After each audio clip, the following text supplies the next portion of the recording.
Our esteemed guest is a practicing architect, and he currently teaches at the McGill School of Architecture, where he founded the Affordable Homes Program. I know his interests are very diverse, but they include community planning on affordable housing initiatives, progressive architecture on innovative housing design, and also his research interests extend to factors that influence design and implementation of affordable and sustainable building practices. He has a bachelor's degree in architecture, and all the engineers in the room will forgive him for that. And he has a master's degree from McGill University and a doctorate from the University of Montreal. He's internationally recognized and known for his housing innovations, and he has received numerous awards, including the Manning Innovation Award, the UN World Habitat Award, and also, I'm not cool enough to read it, but Wallpaper Magazine 2000, he was recognized there as one of the 10 people from around the world most likely to change the way we live. He's also made substantial literary contributions. He's the author of 8 books and is a syndicated columnist for the CanWest chain of daily newspapers. So please join with me in giving a warm York Region welcome to Dr. Avi Friedman. Thank you. Thank you so much.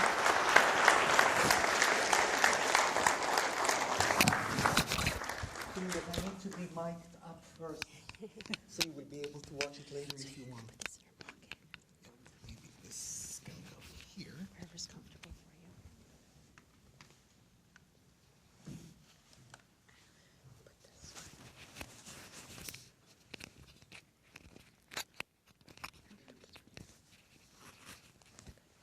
Great. So wonderful to be here. What a wonderful venue. And wonderful, inspiring opening note. Seems to me that a lot of things are changing for you and many more things on the horizon. And I really, in our conversation last night, I recognized that so many of the things that are about to happen in your field, in your domain, are going to influence not only your work, your type of work, but in fact the entire region. So it is a very important issue and time to be here. And I truly believe that it is no doubt part of a challenging time that all of us are facing. One need not to resort to gloom and doom, but no doubt many of the challenges that we are facing touch upon many subjects. Economy is one of them. Environment is another one. And in this regard, when you are questioning why or what is the root cause, how did we get there, you come to understand that it has to do with the way we have selected to populate, if you want, to occupy this land. In my opinion, what you are witnessing or looking at is not a plan or a photo of a community. It is a plan or a photo that describes not only how we selected to occupied areas with low density, with homes that at times start to look like car washes, with fences that we build around us that defined our own domain, with our inability to connect very easy to common places in which we buy. And this, no doubt, also constitutes a domino effect that affects many of the other things that we are witnessing or cause today. If you are to recognize or see what affected the way we build our community, you will recognize that the culture of big, wanting more, wanting a lot, wanting better, was something that was the echo of our action in the past 2 decades. I never understood, for example, why in this house they needed 2 staircases into the main door. I also was very confused that I saw this house in Montreal that had a dormer over the garage. We insisted in the past few years of making our cars extremely happy. We cannot afford our car being mad at us in the morning when we are about to go to work. When we build these homes, we consume a tremendous amount of resources. If you are to see aerial views of Canada's forests, say 20 or 30 years ago, you will recognize that the number is depleting. We are consuming tremendous amount of lumber. Once we build this home, there are so many other things that we are consuming, including energy. The amount of energy consumption rose ever so dramatically. And when we build these places, we need to commute to them and spend tremendous amount of time in the car. I don't know if you see the new SUVs now. They come with a mini dining room, with a cooler. So if you are stuck in traffic and need to listen to Britney Spears singing the same song again and again, you might as well eat. We're spending about 5 years of our life, 5 years, driving. And this is, once again, tremendous. And once we do that, we are polluting immensely. 70% of all carbon emissions come attributed to cars.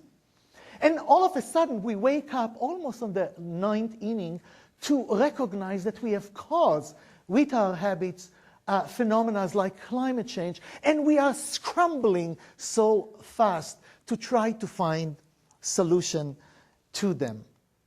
And sometimes our drive to have more fuel and more cheap oil lead to human-made disaster that we are attempting many years following the disaster to recover from, something that once again costs us tremendous amount of money and attention. We are living now in a time of change. We talked before about a phrase that come to resonate more and more. We talk about the new normal. We are seeing now, witnessing of change in our geopolitical structure. If the 19th century was Europe's century and the 20th century was America's century, the 21st will no doubt will be Asia's century. And we are trying very hard to retool our machine toward that century, toward that country, and we are scrambling so hard to recognize us, to live up to a reality that our fortune may not be there in the next few years. I don't know how the Americans are going to recover or crawl from a big stone called $12 trillion in debt in the coming years, and how they're going to recuperate. But there is no doubt that there is impact, and this situation will no doubt affect our own well-being. And then there is a social system. This is people like myself with forehead that goes all the way to the back, who are now starting to contemplate their retirement. There will be tons of us. We are aging very rapidly and will no doubt will constitute a tsunami of issues that we, society, will have to deal with, such as healthcare system. We may not be able to equip each of us with hip replacement or pacemaker.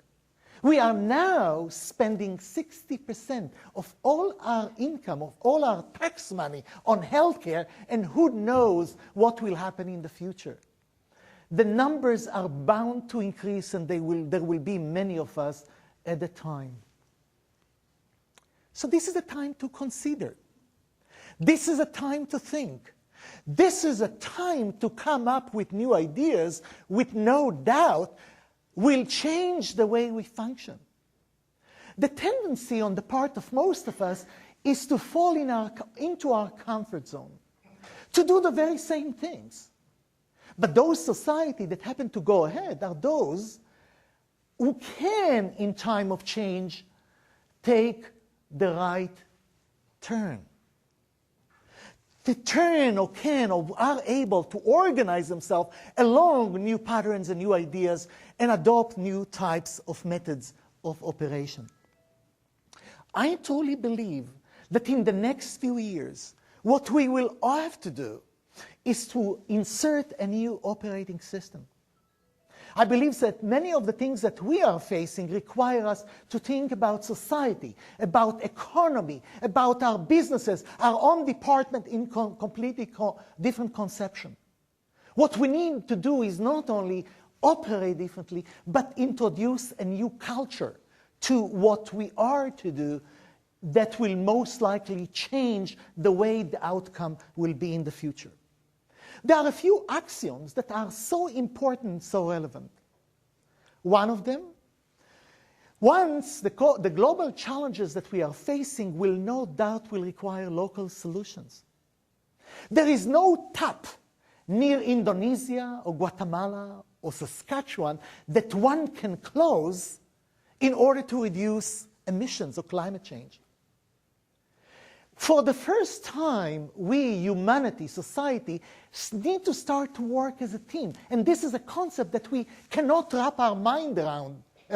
How can we collaborate with countries like India who want to expand now in their new economy and acquire more cars? In other words, what we need to do is, what we are attempting to do, is to create teamwork, something that we did not do in the past. Another important thing is we can no longer think about today only. In other words, in the future, we will have to think about tomorrow while we're contemplating today. Sustainability, by the nature of its definition, is seeing tomorrow, is understanding that what we are doing today may not bear the fruit that we would like to have today, but it will be enjoyed by future generations. In this regard, what we are required to do is a concept that we did not have to exercise in the last 20 years, and this is to be less selfish, something that we were not asked to do in the past. When we design facilities, we can no longer understand or think about the impact of their facilities today, but we need to acquire the machinery and the equipment that will let these facilities work well for future generations. And if they run low, we will be able to adapt them and change them easily to face new realities and new challenges. Once again, it's a new concept that we did not have to think about. But as resources start to diminish, every dollar counts. We will have to be much more efficient in the way we do think about tomorrow. Another important element has to do with the fact that we recognize that you cannot separate between functions.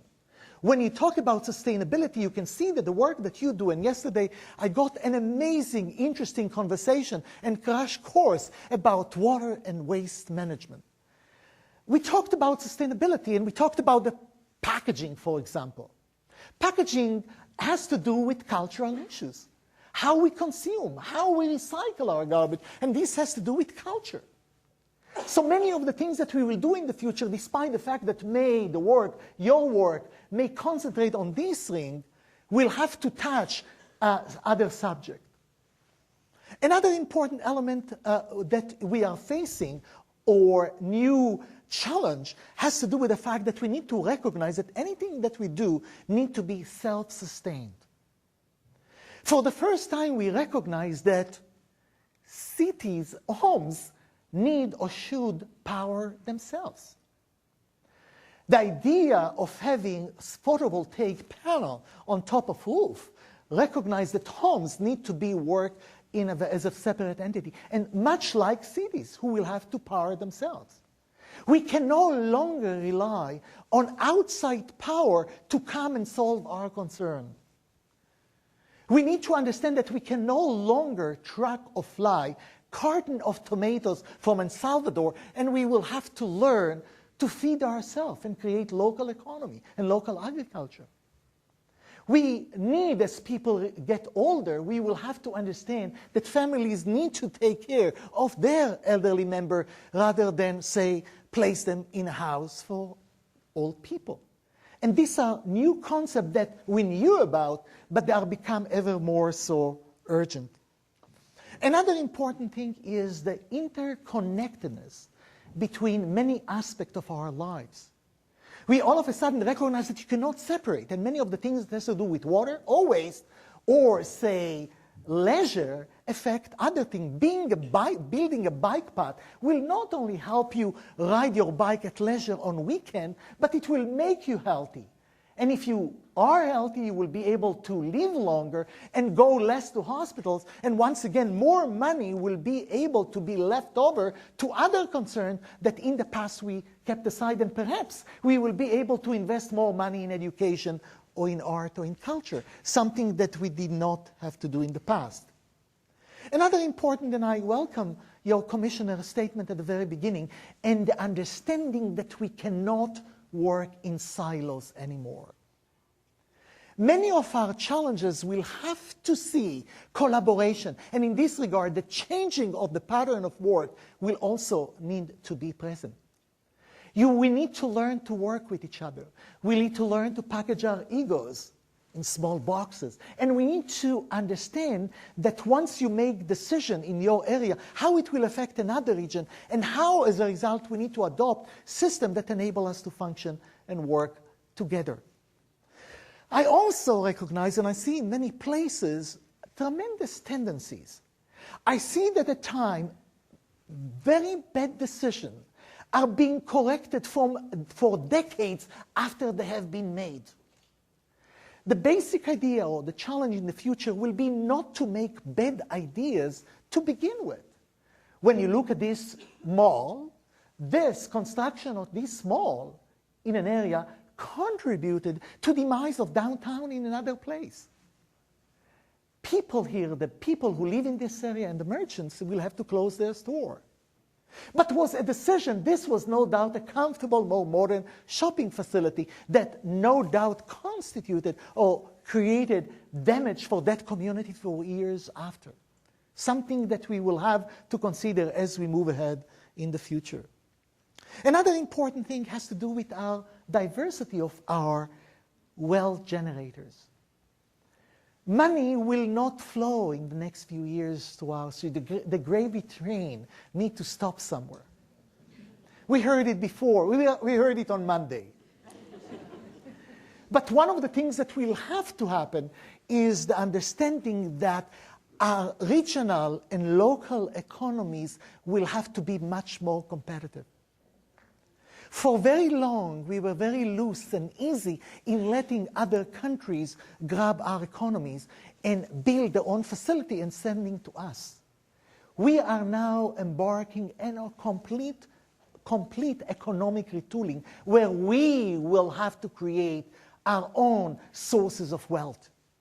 And this is once again challenge that we are beginning to work. We have wonderful university, wonderful education, and what we will have to do is to apply this knowledge and create this wealth once more. So, many challenges, changing time, changing direction that require us to have a complete way of thinking. So how should we retool our communities? What kind of neighborhood we would like to have? What kind of cities we would like to have in the future? I would like to begin by revisiting the fundamentals. Rather than inventing a completely new approach, I would like to take some of the components that constituted the way we build our community in the past, something that we signed for many years ago, and we somehow abandoned, forgotten in the past few years. I would like to begin by nature. I believe that we ought to sign a contract, a partnership with nature. It is something that not that we've forgotten, but any development that we were part of started by demolishing and changing nature. We began by altering or cutting, clearing all trees, and as developers do, name streets after them afterwards. If there was a boulder in a community, we blasted it. If there was a ravine with water, we plugged it. Nature was here first, and what we need to do is that nature needs to have a prominence in many of the decisions that we will have to do in the future. I would like to share with you some projects that I worked on. One of them is in a place called Saint Nicolas in Quebec. Located not far away from Quebec City, we began our work not by developing a community, but monitoring and documenting the trees, nature, the forest. And we documented where the microclimate is, where is the water flow, what kind of trees are there. And this led us once again, before we began our design, to create a pattern and document and create, suggest language that will no doubt influence the way we design the community later. What we decided is not to build a wide road, but we maintain an 18-feet wide road, and road that goes around the boulders rather than through them, in order not to interrupt nature. Once you cut tree and you alter topography, you are also altering fauna and flora. There will be less bird on the site. There will be different water flow, and we recognize that this is important. And what we did was pour sidewalk in level with the street, so water will be able to return to where it's belonged, to nature, to the beach, in which we will later plant plants, flowers, right here. And when we started to organize our land subdivision, we came up with a completely different lot pattern, one which is 20 feet wide by 200 feet. And we suggested in a deed of sale that people will not be able to chop or cut any tree in the process of building or after occupancy. Where will they have the swimming pool? They will have it here, and they will use it in common. What we are to do is have people go and meet each other and give opportunity to, once again, in the circle that I showed you before, to combine both nature and social aspect that will come with people interacting with each other. Now, this was tough to pass. These are not difficult subject or proposal to pass in municipalities. But if we are to change, this should be the pattern on the way by which we will regard land in the future. When we started construction, we decided we are not going to have basement, despite the fact that it is a bestseller, if you want, and we have shallow foundation, and every tree was wrapped in the process of building. The idea is that trees are now an instrument in purifying our air. We cannot let them go. They are our partner. We sign contract with them, and we need to respect them. And on the north wall, we did not include any windows at all, because this is where we lose energy. This is where the utilities have been placed, and we designed for passive solar gain that will come from south elevation and east elevation. Another important thing is wealth. How you construct and how you consolidate wealth. These are very important in changing time, and many communities and municipalities are recognizing that the main source of income, the biggest employer in this community disappeared, leaving a hole. And once again, if in the past, when you talk about China, when you talk about nations in the East, if in the past they needed our design services, they do not need them anymore. China owns Lenovo. They can manufacture and design computer. China just bought Volvo, the car company. And you can envision what will happen in 2 or 3 years, where cars will start to be manufactured. So many our traditional wealth generation ought to be altered. And in some places, this might be a swamp, but it can no doubt be a source of wealth once you regard and alter it and retool it to be part of a tourist strategy for a particular area. And I have no doubt that some of the things when we talk about water management can also be part of this type of thinking. I work in a small town in Alberta called Peace River. Wonderful name, and you can see that the town is located in a wonderful confluence of 2 rivers that join and meet in the town. The fortune of the town declined, a long recent decline in the oil industry. And I was invited to work with the town managers on creating a laying foundation to tourist industries. Many of the things that you need to have in your work is come up with ideas, and ideas need not to be discussed and decided only in boardrooms. I believe that each employee in each community can wake up with many ideas that can change the culture of its organization. You have to pursue, you have to alter and present it, and no doubt changes can happen. But it happened when we start to work as a team, where every voice counts, where every person can make a contribution. This is how changes occur. The idea of waiting for something to come from above is no longer the case in our new normal or the new economy. So when we work in Peace River, what we recognize that this was the town. And they ignored the river for many years.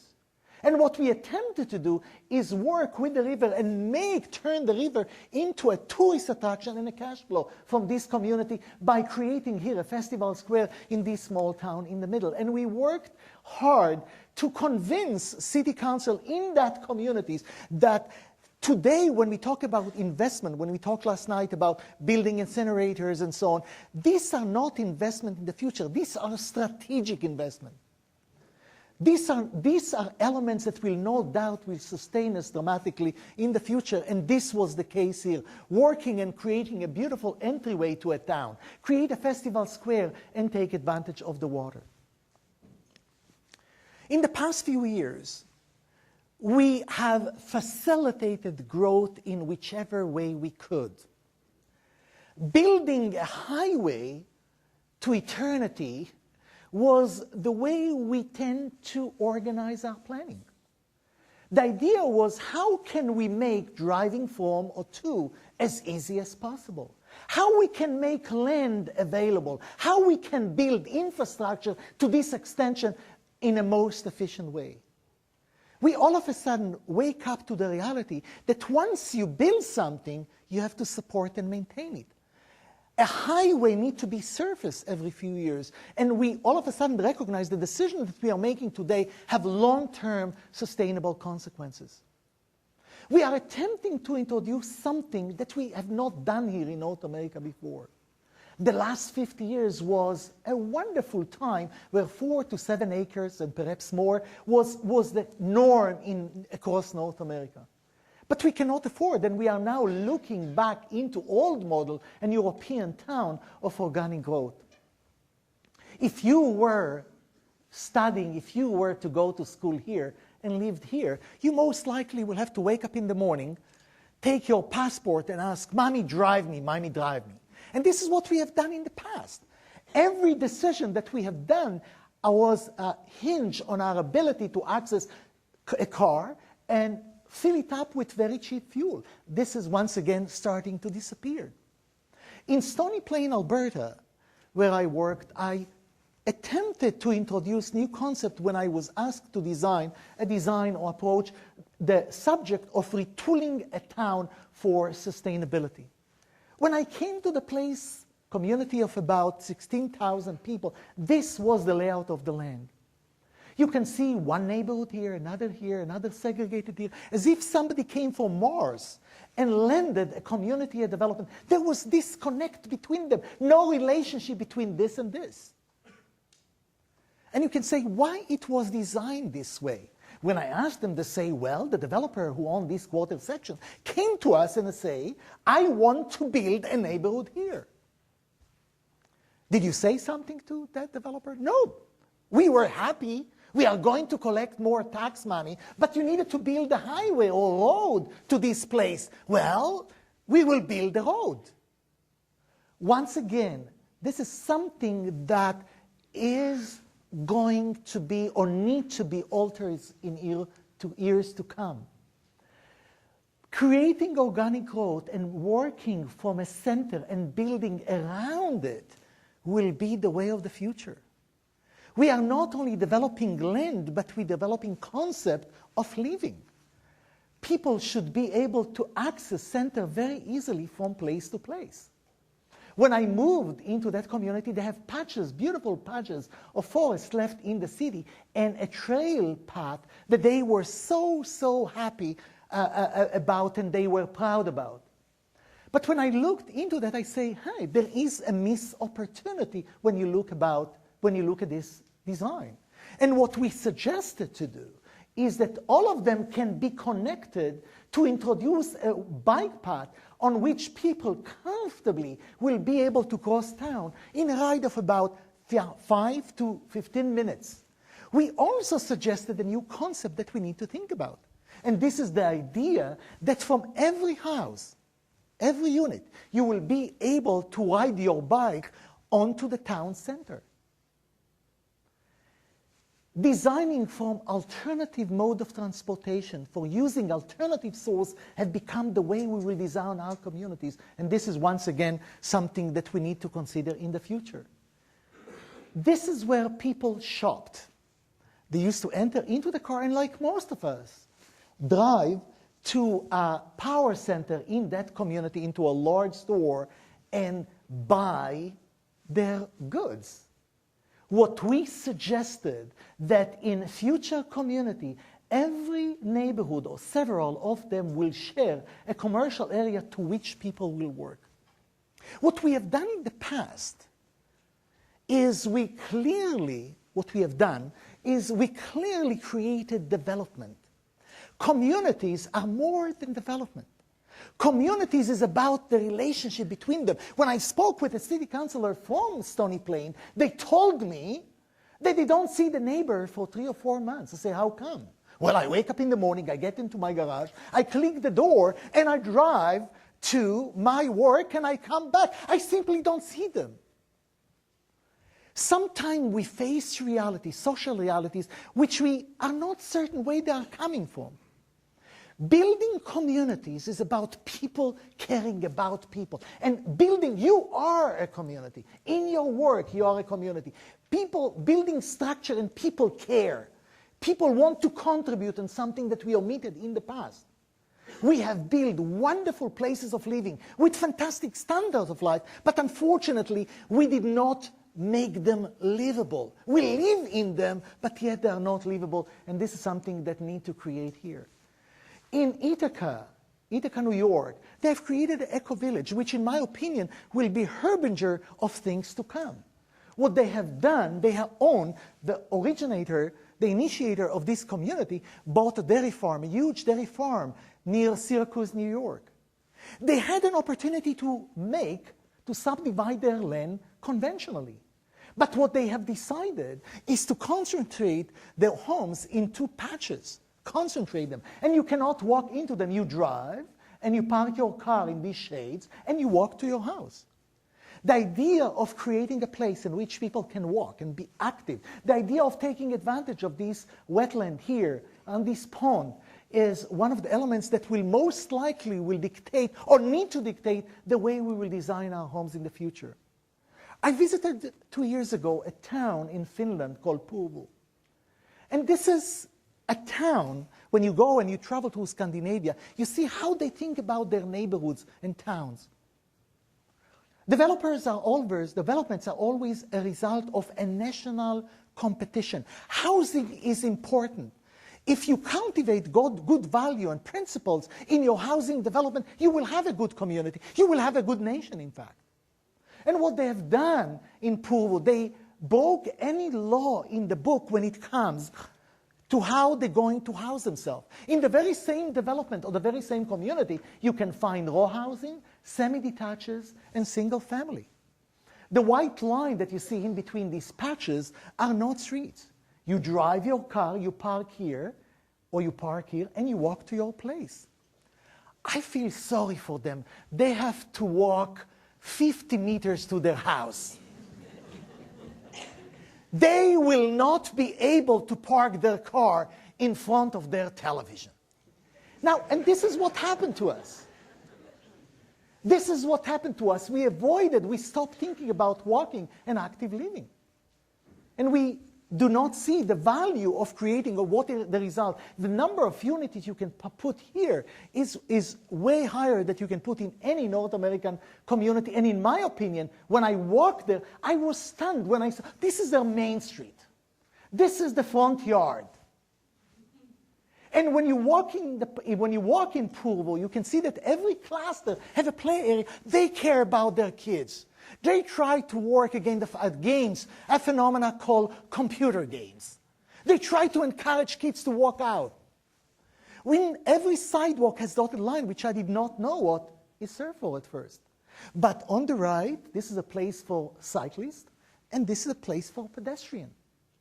The idea of optimizing your resources, the idea of creating better communities are so important because housing and community, sustainable developments are the building blocks of society. And once you have a community or a place that have the wrong building blocks, it is unlikely that you will be able to move forward. And this is the direction that we need to follow. Health is another important issue. As I pointed out, we spend between 50 and 60% of all our budget, government budget, on healthcare. It is becoming more complicated as new technologies are coming online. MRI machine is extremely costly, and they are most likely going to get more expensive in the future. With a small amount of fraction, we can bring down this expanded down. The true challenge that we are really facing has to do with this.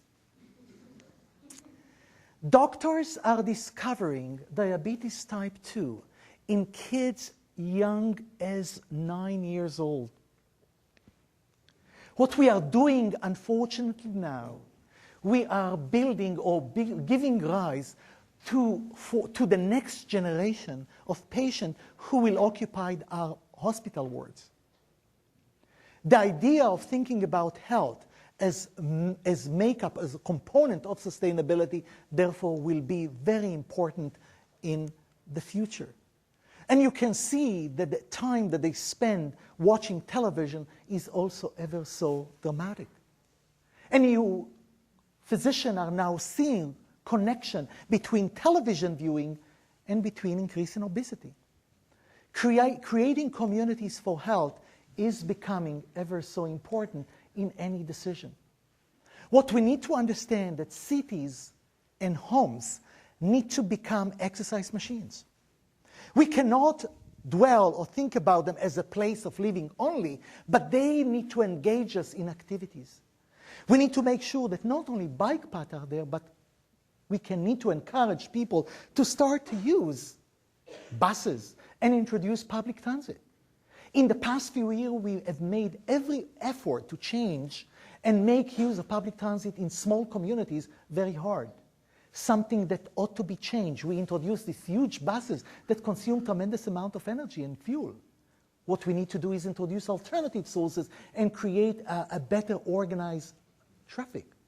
When I was in Finland, once again, I remember standing in a very cold day near a bus stop and seeing a digital readout on the bus stop, on the sign, saying that the bus will get in 2 minutes and 49 seconds. And I say, it will never get in that time.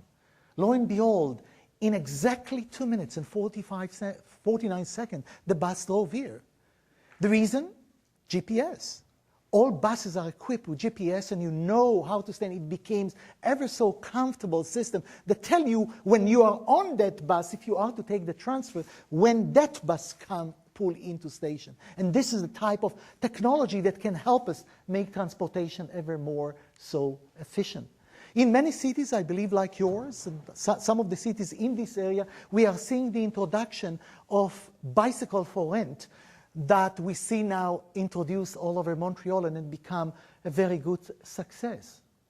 And in many places, these bikes are now being exported to other cities, and I was 2 weeks ago, last week in fact, I was in Mexico City, where I saw in Mexico City, they are now introducing these bikes.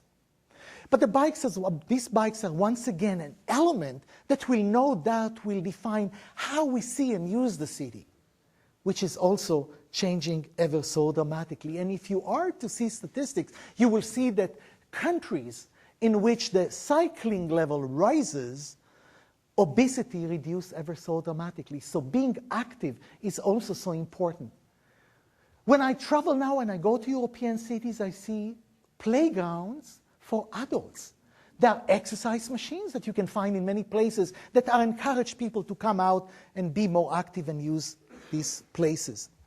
Bois-Franc in Montreal is such community that was designed entirely, near Montreal, designed entirely for active living. And if you are to see this development, you will see that most of the homes have been designed and built around squares, where parents can easily watch their kids play and perhaps leave television and come and join their kids and take a swing on the swing right here, something that we have not done before. It needs to work itself into our vocabulary in a big way. We need to introduce places for people to walk, play, and civic center or squares in which people will be able to congregate together, will be able to bicycle to or walk to in order to meet friends in a place like that. Another important thing has to do with climate. In the past few years, we are living in a very cold country, but we seem to ignore how we plan our communities. At times, there is no attention, an idea of how homes can be planned, or at times, we also see a situation where trees are planned for decoration. They no doubt can help us create a very wonderful microclimate and avoid something like this. Homes that have designed with total ignorance to weather and nothing to block wind when you live there. And then what we have done in our work, we have introduced a variety of guidelines that included climate in all our decisions. The idea of positioning facing homes to the sun, the idea of calculating shades or shadow, the idea of orienting unit in other direction, the idea of planting tree to divert winds and sun and so on. All these elements will no doubt constitute important part. We will have to deal with a very, very basic building block, and this is how we plan our community with climate or with climate in mind, something that unfortunately we ignored for many years. I was very fortunate to work in Iqaluit, in Nunavut, where the climate is extremely harsh, where the weather is difficult, and what we needed to do there is to design for climate or with climate in mind. We were given this piece of land not far away from the airport on which we were asked to design a sustainable community. And our work began by looking very carefully at wind direction, by studying sunpath. Despite the fact that in the winter they have short amount of sunlight or daylight, what we attempted to do is to use these days, this time, very efficient in organizing or locating the places. And what we have done, recognize that also they have a wonderful strong winds that can generate most of their energy. At the moment, most of the energy, most of the fuel is being ferried from the south, and they are paying twice as much as we do for energy, something that can be changed. In our design, we attempted to block winds by locating big or tall homes to protect and shelter lower ones in that place. So these are long or tall buildings, and we also connected some of them together to create a continuity whereby people will be both to shelter other homes, but also to walk from one place to another in a comfortable way. And this is how the development and the community might look in the future, and they have started to work on it now. I am working in different places, and I often ask, when I see the development of big boxes and the beginning of the decline of downtown, I always ask myself, why really we need downtown? Is downtown so important if we are not visiting downtown? Many years ago, I worked with a developer, and I told him the dining room in a home, more than a place to dine, is a meeting place for a family. Perhaps it happens 1 or twice a year, or perhaps 3 or 4 times, but in those times, a family structure is established. It is an opportunity for a grandchild to sit near their grandparents. It is an opportunity of wisdom and conversation to move or transfer from one side of the table to another and learn together from each other. I convinced him. And unfortunately, what we are seeing, that we are letting in many communities downtown disappear and go. And once they disappear, towns and cities and regions do not have this wonderful sense of dining room in which they can all congregate. And once again, the relationship between us begin to unravel. We don't have this with this wonderful mix and exchange of ideas that happen when people meet together. And we are all confined to our own place in our own cubicle. The spirit that we would like to organize and instill in your organization does not happen too, because people become more secluded and isolated. Once you give this opportunity and build this spirit, the same spirit move into your workplace and inspire each other. When you work in a place and somebody care about your needs, when somebody talk to you and ask you what are your daily concerns, and you feel that somebody care, it is an environment to which you would like to contribute. I would like to be part of this team. I would like to be part of this group. And when you come to such places, you say, this is not a place in which I want to live. I have nothing to hold me and ground me to this place.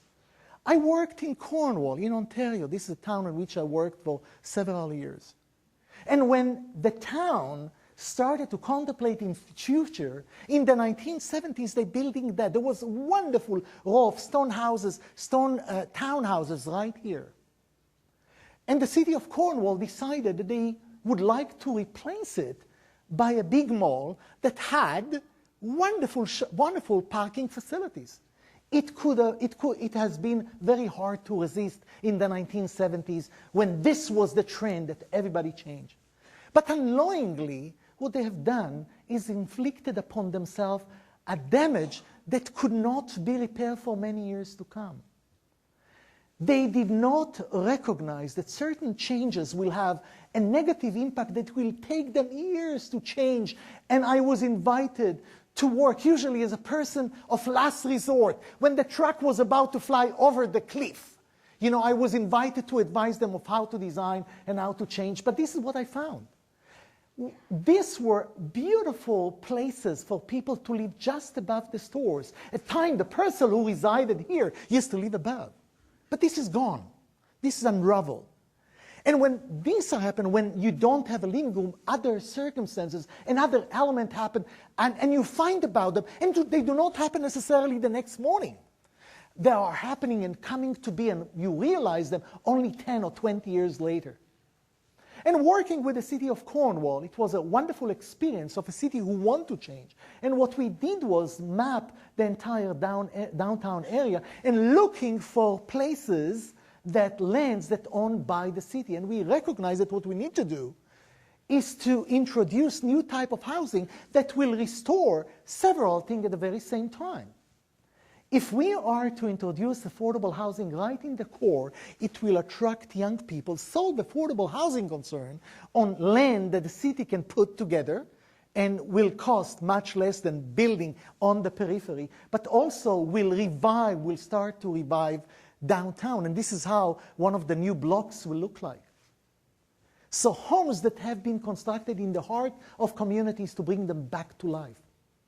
We are living in a time when spalling, going out and building more will not be subject that we will be able to do as easy as we used to. The idea of thinking about building closer, but also at the very same time, maintaining our wonderful value and culture will be as important as ever. We will have to design places that also to maintain this wonderful standard of living that we accomplished. And this is what we attempted to do. So each one get a single family home.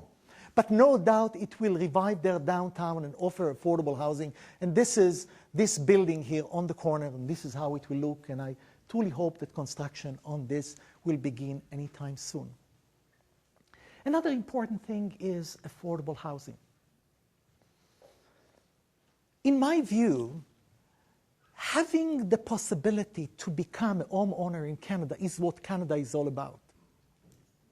The idea of a young person finishing university, finding a job, and becoming an established, if you want, member of his or her community by buying a residence is extremely important. It is not a lodging or sheltering issue. It is, in my opinion, value aspect. That you come, you are in a country, and you work hard, and you pay your taxes, you will be able to have the right to own a home in your community. Unfortunately, many of these things started to disappear in the past few years. And you can see the cost. This is in Ontario. You can see the rise in the cost of dwelling.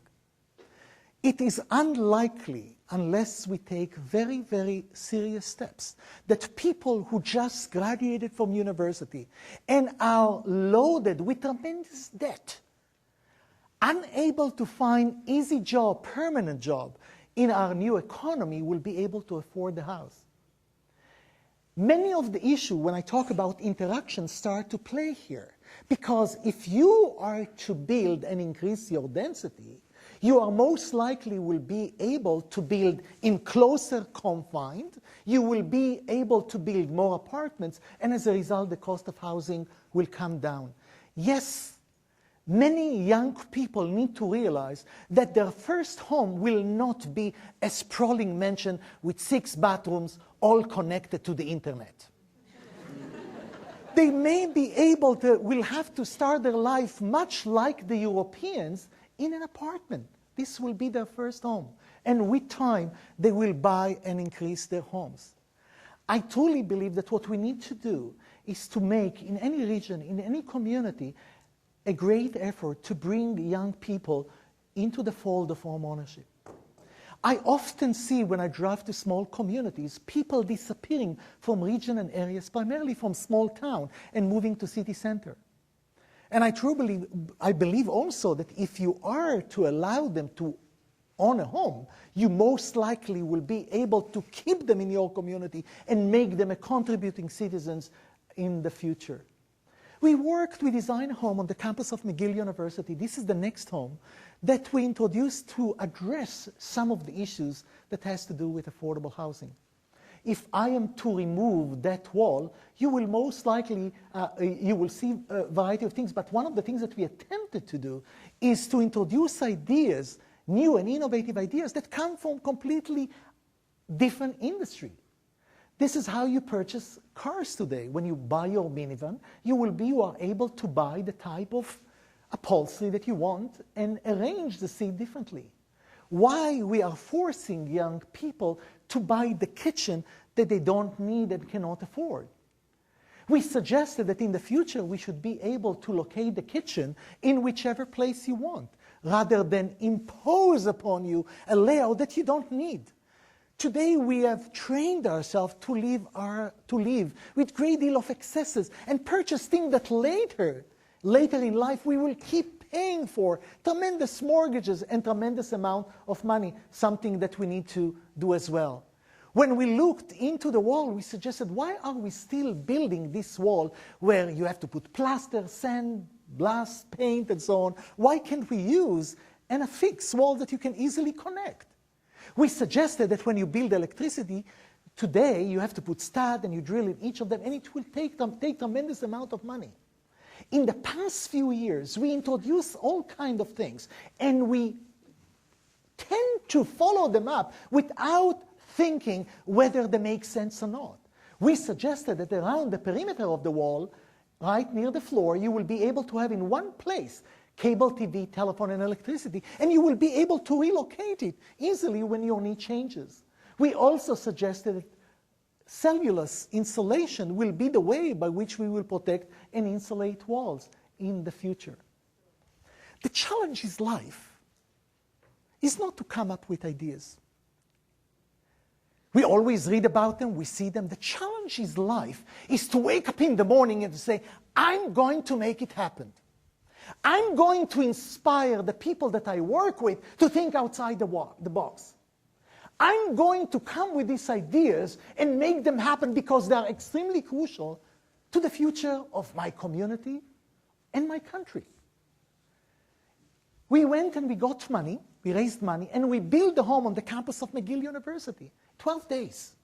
We wanted to demonstrate to the world that this is what you can do if you are to bring affordable housing to the fold to young people. And what we feature, 3 people, 3 occupants. The person who lives on the ground floor has a home office. In time of change, he's left his work and he recognized that he does not want to move into golf land forever. He would like to continue his career. He's young and he has an home office. He's a widower. And we also he recognized that since his parents suffer from arthritis, he might suffer too. And the entire kitchen was designed to be adaptable. We will not be in the future able to take many old people and care for them in a high cost where accommodation for a person in home for the elderly is between $500 to $600 a day. This is institutionalized care. We don't have this kind of money anymore. Having aging in place need to be the way we'll go with the living room here. The young couple above recognized that they cannot afford to pay rent and they decided to become homeowners. And they bought a kitchen with fewer elements that they will buy later as they drive to the store and get it. And in between the living room and the bedroom, there is a partition that serves as a closet and also as a cupboard and also offer privacy. And on the 3rd floor, we have a teenage mother. We have a mother with 2 teenage kids who occupied 2 floors. And this is where she will be able to start her own life and have her own place.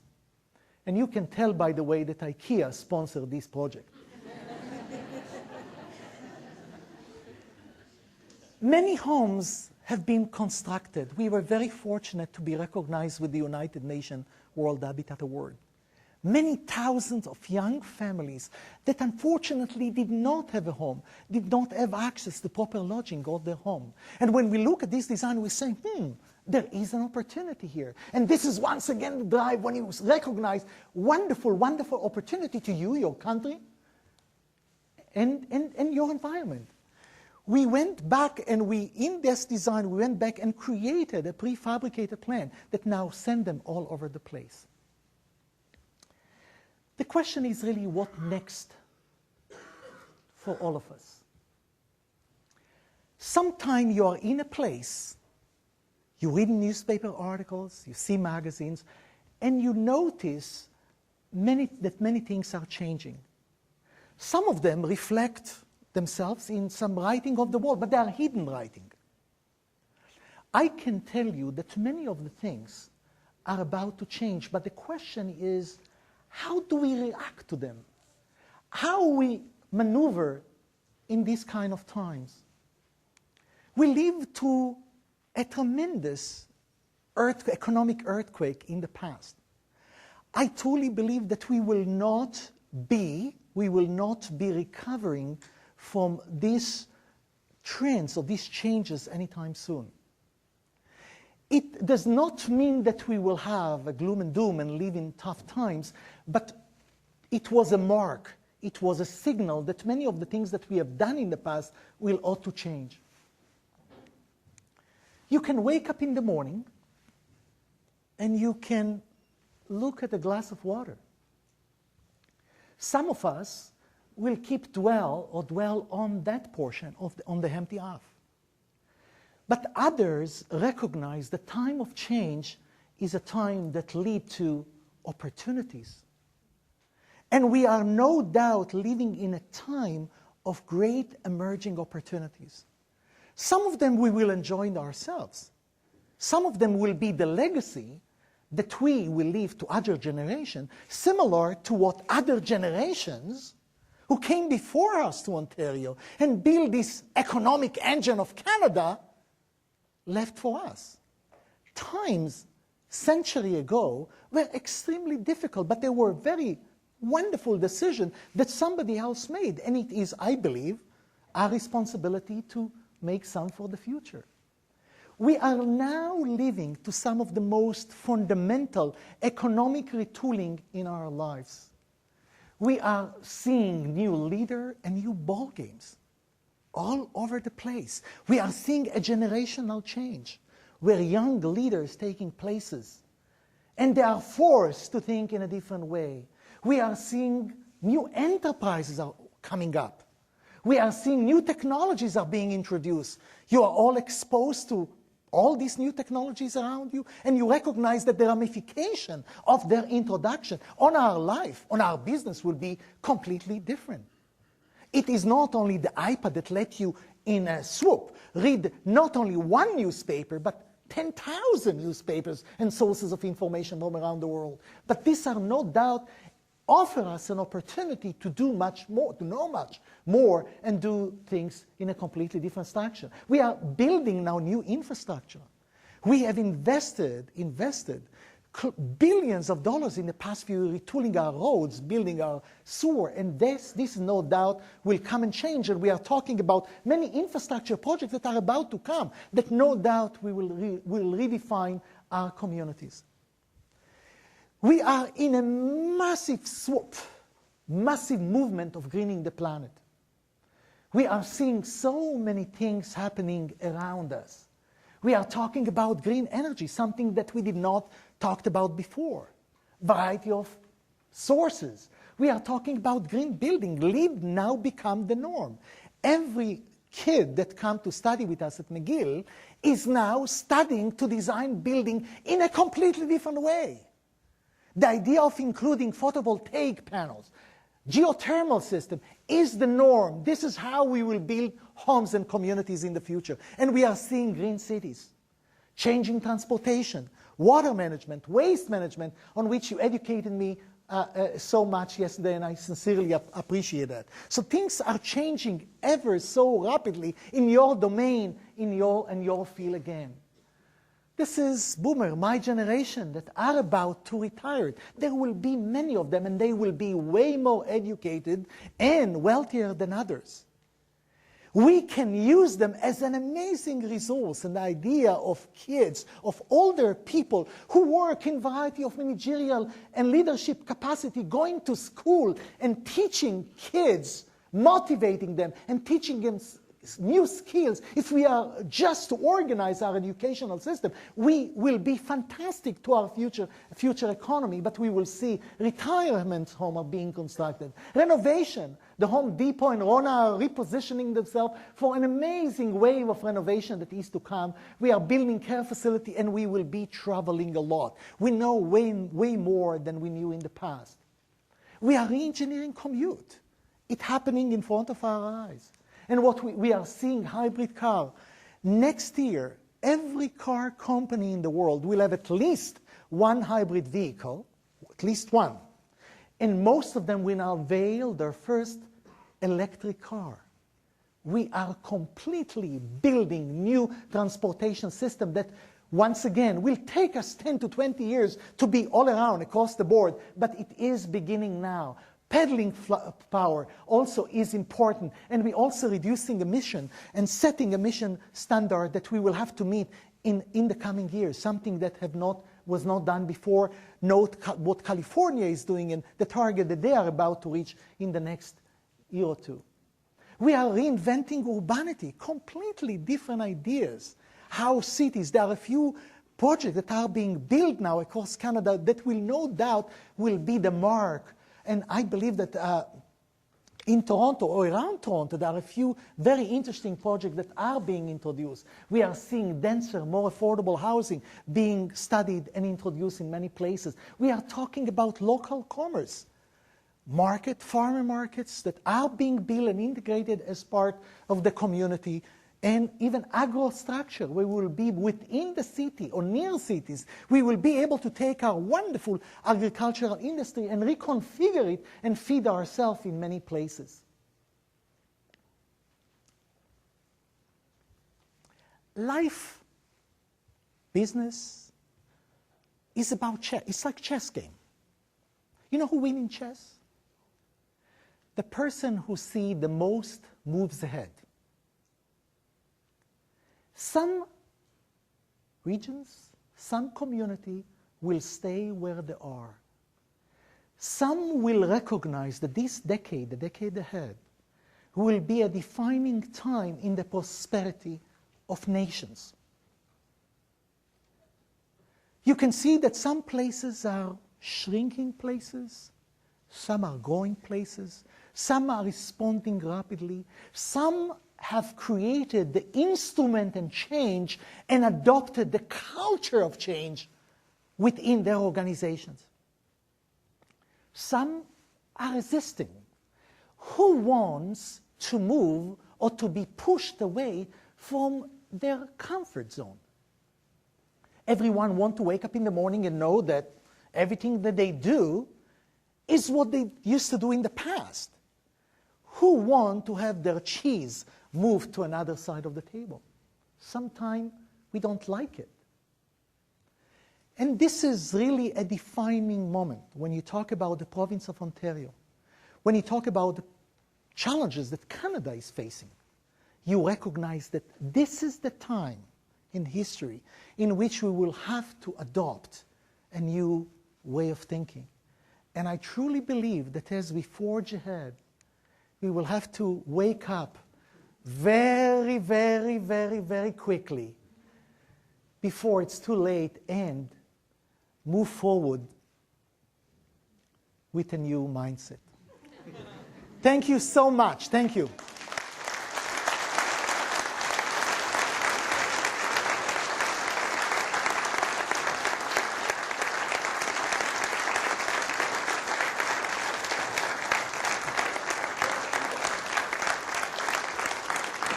Thank you.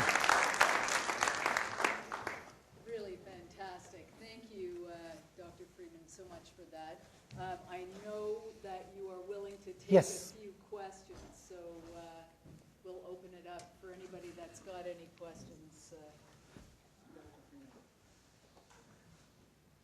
Any hands? Yes, I see a hand there. I wonder if you could give us some tips, being that we work with councils. I will do something. I try to be innovative. Innovative begins today. I wonder if you could give us some tips about working with council and regulators and presenting innovative ideas and moving forward in a sustainable manner. How do we, sort of on a staff level, convince them that that's the way that we should go? Traditionally, I don't want to put, I'm an older person, and traditionally, I do not want to put down people who are older and more experienced. But traditionally, you learn that ideas come from young people who see things differently. I teach seminars, and the seminar is about innovation. And I always attempt to be provocative in order to encourage young people to express their opinion. It begins by building the culture of listening and considering ideas. Sometime when you come to an institution, you say, look, there is an amazingly motivated person who works with you who would like to introduce these ideas. Is there an avenue? Is there Friday night? Is there a box, suggestion box? And you come and you recognize that this place does not have at all the culture of listening and innovation. If you are to see, again, if I am to go to history, and you are to see, I'm trying to look for it here, you saw somebody prepared it for me. I did not even know that it existed here, by chance. You know the story of the tree, of the Post-it, of a person who invented it by chance because he was looking to mark in his Bible passages when he was in the choir. And this became the best-selling product for 3M for many years, Post-it. And it came from a person who really went at night, after hours, to his lab and mixed all kinds of glues to come with something like this. I believe that this type of changes, this type of innovation will have to be introduced in the future. So if you say how, it begins by creating or encouraging things to happen around you. Another element has to do with your perseverance. I know that being pushy is not Canadian. We know that. It's not us. We always look south of the border when it comes to pushiness and being aggressive. We are nice people, and I like it. This is why I like Canada so much. But there are times where perseverance counts, where you can talk to someone and attempt to convince them that this is the case. And places that shut off ideas will not go very far. They will not progress in the future. And this is something that needs to happen. So the idea is make your voice sound, and hopefully if you are part of the management team, create a culture that encourages people to suggest or introduce ideas. Yes. Was there any hand there? I saw. Yes. If there's one thing that you could leave us all with today that we can each apply in our everyday working careers, what would it be? In the risk of sounding blurring cliche, I can tell you that the future will be completely different, meaning that the things that we are about to embark on as a society and as an economy will require of us to change. And what I suggested, the one thing is that you need to keep it in mind in your daily affair and understand that many of the things in the future will require a new type, a new method of work and thinking, and how we can usher them in and how we create an environment that enable such changes to come through. It's more or less related to the question before. So the idea of allowing and accepting change and not being resistant to them. Yes. So. That's great. Well, thank you so much. Thank you so much. Again. Thank Thanks you very much for. Thank you.